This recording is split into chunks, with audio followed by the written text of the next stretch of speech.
সকলকে স্বাগত সীমাস kitchen and লাইফস্টাইলে। আজকে এখানে আমি 750 গ্রাম কাঁকড়া নিয়েছি। এই 4টে কাঁকড়া মিলে হয়েছে 750 গ্রাম। এই বড় দানাগুলো আলাদা করে পরিষ্কার করে রেখেছি, ছোট পাগুলোকে আলাদা রেখেছি, আর এই বডিগুলোকে একদিকে রেখেছি। এইবার আমি এইগুলোকে ছাড়িয়ে নেব। কাঁকড়াগুলোকে আমি ছাড়িয়ে নিচ্ছি। এটা এইভাবে বার করে নিতে হবে। এখান দিয়ে চাপ দিয়ে এইভাবে তুলতে হবে। এই যে এই অংশে আছে ঘি, কাঁকড়ার ঘি, এটাই বাটির মধ্যে ঢেলে নিলাম। আর এইখান থেকে এই কালো কালো এইগুলো ছাড়িয়ে ফেলতে হবে।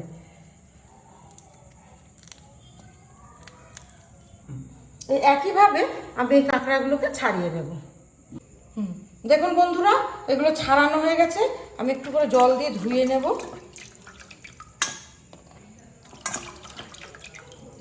এগুলোকে মাঝখান দিয়ে পিস করে নিচ্ছি। একটু এরকম চাপ দিলে কেটে যাবে। কেটে গেছে। এইভাবে বড় দাঁড়গুলোকে আমি ছুরির পিছন দিক দিয়ে এইভাবে ফাটিয়ে নেবো যাতে মশলা ঢোকে। এই যে এইভাবে সব বড় দাঁড়গুলোকে আমি ফাটিয়ে নেবো যাতে মশলাটা খুব ভালোভাবে ঢোকে। দেখুন এখানে কাঁকড়াগুলো খুব ভালোভাবে ছাড়িয়ে ধুয়ে পরিষ্কার করে রেডি করা হয়ে গেছে। এবার আমি এই কাঁকড়া রান্নার জন্য এখানে একটা মশলা পেস্ট বানিয়ে নেব। তার জন্য এখানে নিয়েছি আমি 2 মিডিয়াম সাইজের রসুন, 2 রসুন, 15 গ্রাম আদা এইভাবে কুচিয়ে নিয়েছি। আর যে যেরকম ঝাল খেতে পছন্দ করেন সেই পরিমাপেই দেবেন। আমরা একটু বেশি খেতে ভালোবাসি, তাই এখানে আমি 10টা লঙ্কা নিয়েছি। এগুলো সব একসঙ্গে আমি পেস্ট করে নেব। মশলা রেডি হয়ে গেছে। এবার আমি কাঁকড়াগুলোকে ভেজে নেব। নুন হলুদ দিয়ে কাঁকড়াটা ভেজে নিচ্ছি। কাঁকড়াটা হাই ফ্লেমে ভাজবো, কারণ কাঁকড়ার খুব আঁচটে গন্ধ থাকে। ভালোভাবে ভেজে নিলে পরে এই আঁচটে গন্ধটা থাকবে না। আর এটা অবশ্যই আপনারা সর্ষের তেলে ভাজবেন, তাহলে কাঁকড়া রান্নাটা খেতে খুব ভালো লাগবে। হাই ফ্লেমে কাঁকড়াগুলো খুব সুন্দরভাবে ভাজা হয়ে গেছে। এবার আমি তেল থেকে ছেঁকে তুলে নিচ্ছি। ওটা থেকে একটা খুব সুন্দর গন্ধ বার হচ্ছে। সেই যে কাটার সময় যে আঁচটে গন্ধটা পেয়েছিলাম সেটা আর নেই। বন্ধুরা, কি সুন্দর ভাজা হয়েছে। এইবার আমি এই কাঁকড়া ভাজার তেলেই পেঁয়াজ কুচিয়ে রেখেছি 300 গ্রাম, এটা এর মধ্যে দিয়ে দিচ্ছি। পেঁয়াজটাকেও হালকা লাল করে ভেজে নেব। পেঁয়াজটা নরম হয়ে গেছে আর হালকা ব্রাউন হয়ে এসছে। এবার আমি এখানে আলু কেটে রেখেছি 2, সেই আলুটা দিয়ে দিচ্ছি। আপনারা চাইলে আলুটা নাও দিতে পারেন, কিন্তু এই কাঁকড়ার মধ্যে আলুটা দিলে পরে খেতে, এই আলুটা খেতে খুব ভালো লাগে। আলুটা পেঁয়াজের সঙ্গে ভেজে নেব। ছোটোবেলায় মা যখন কাঁকড়া রান্না করতেন আমরা খুব মজা করে খেতাম। কটর কটর করে পাগুলো চিবাতাম, দাঁড়গুলো, আর মার সঙ্গে বসে আমরা ওই কাঁকড়ার পাগুলো ভাঙতাম। সেই কথাগুলো আজকে মনে পড়ছে। আর আজ অনেক বছর পর আমি কাঁকড়া রান্না আমার এই কিচেনে করছি।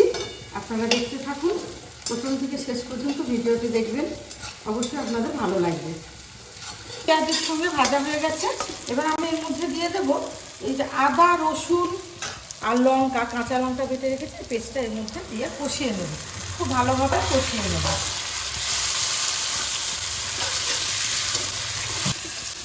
আদা, রসুন আর কাঁচা লঙ্কাটা খুব ভালোভাবে কষানো হয়ে গেছে। এবার আমি এর মধ্যে যে মিক্সি ধোয়া জলটা দিয়ে দিচ্ছি, আর কিছু শুকনো মশলা এর মধ্যে আমি অ্যাড করব। 1 চামচ হলুদ, 1 চামচ কাশ্মীরি লঙ্কার গুঁড়ো, 1 চামচ জিরে গুঁড়ো, 1 চামচ ধনে গুঁড়ো, আর স্বাদ মতো লবণ। যেহেতু কাঁকড়া ভাজার সময় আমি লবণ দিয়েছি, এখন এই আলুটা আর মশলাটা কষানোর মতো আমি লবণটা দিচ্ছি। এবার এই মশলাগুলো খুব ভালোভাবে আমি কষিয়ে নেব। তরকারিটা মশলা যত কষানো হবে এই কাঁকড়া কষাটা খেতে তত ভালো লাগবে। মশলা থেকে তেল ছেড়ে গেছে। এবার আমি দিয়ে দেবো একটা টমেটো কুচি, আর টমেটোটা একটু কম আছে বলে আমি একটু দিয়ে দেবো টমেটো সস। দিয়ে দেবো, কারণ টমেটোর পরিমাণটা একটু কম হয়েছে। আজকে আমাদের ঘরে টমেটোটা নেই। টমেটো থাকলেও যে স্বাদ হবে, টমেটো দিলেও যে স্বাদ হবে, এটা সসটা দিলে সে একই স্বাদ হবে। গলা পর্যন্ত আমি কষতে থাকবো। টমেটোর কাঁচা গন্ধটা চলে গেছে। এইবার আমি কাঁকড়ার ঘিলুটা এর মধ্যে দিয়ে দেবো। এই ঘিলুটা দিলে তরকারির স্বাদটা খুব ভালো হয়। এটাও এর সঙ্গে আমি ভালোভাবে কষিয়ে নেব। মশলাগুলো কষানো হয়ে গেছে, দেখুন বন্ধুরা তেল ছেড়ে গেছে। এবার আমি ভেজে রাখা কাঁকড়াগুলো এর মধ্যে দিয়ে কষিয়ে নেব।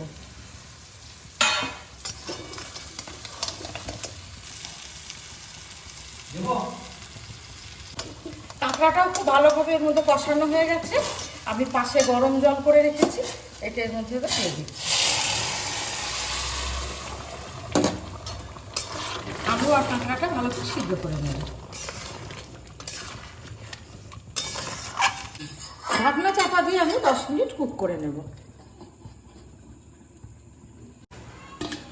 কাঁকড়া কষা একদম রেডি। দেখুন কতটা লোভনীয় হয়েছে বন্ধুরা দেখতে। এবার আমি এর উপর দিয়ে দেবো একটু গরম মশলা, মিশিয়ে দেবো গরম মশলাটা।